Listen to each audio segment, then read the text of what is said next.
Assalamualaikum warahmatullahi wabarakatuh. Kami kelompok 11 akan menjelaskan konstruksi realitas sosial dalam media massa. Nah, teori ini berpijak dari teori konstruksi sosial atas realitas yang dikenalkan oleh Peter L. Berger dan Thomas Lackman, dengan asumsi utamanya yaitu realitas adalah hasil konstruksi atau diciptakan oleh manusia kreatif. Nah, manusia dalam menciptakan konstruksi melalui 3 momen dialektis. Yang pertama, eksternalisasi atau pencurahan, pengekspresian diri ke dalam dunia.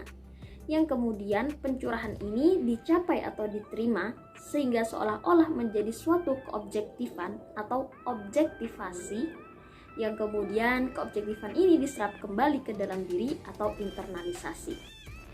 Maka hal inilah yang kemudian diterapkan dalam media massa, sehingga realitas di media massa merupakan hasil konstruksi.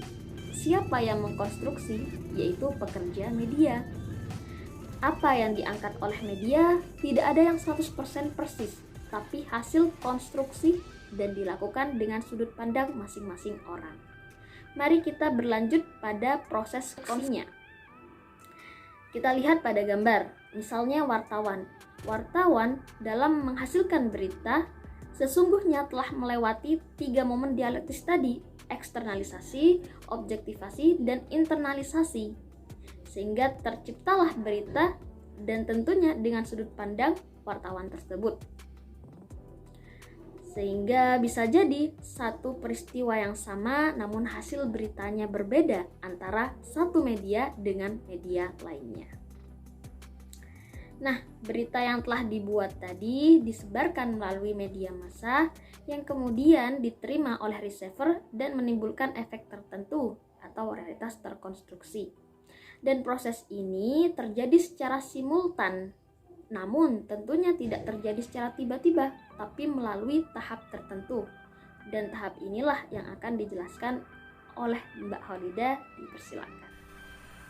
Saya Nudiana Holidah dari kelompok 11 akan melanjutkan pembahasan dari pemateri sebelumnya.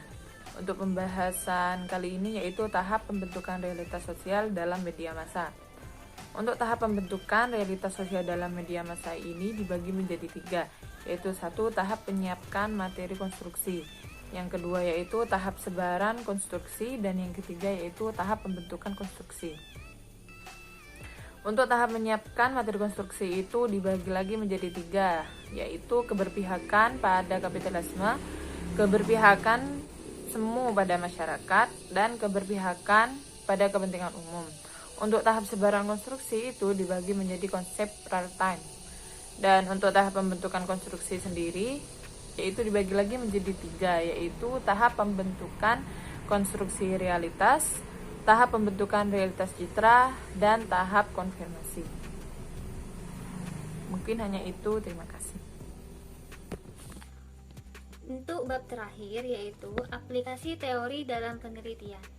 Penelitian oleh Dodi Kresno berjudul Konstruksi Sosial Pemberitaan Kasus Simulator SIM di Media Online Kanvas.com. Metodenya analisis framing model Robert and Eggman. Dan hasil penelitiannya, 2 aspek yang ditonjolkan yaitu permasalahan penegakan hukum dan sosial politik.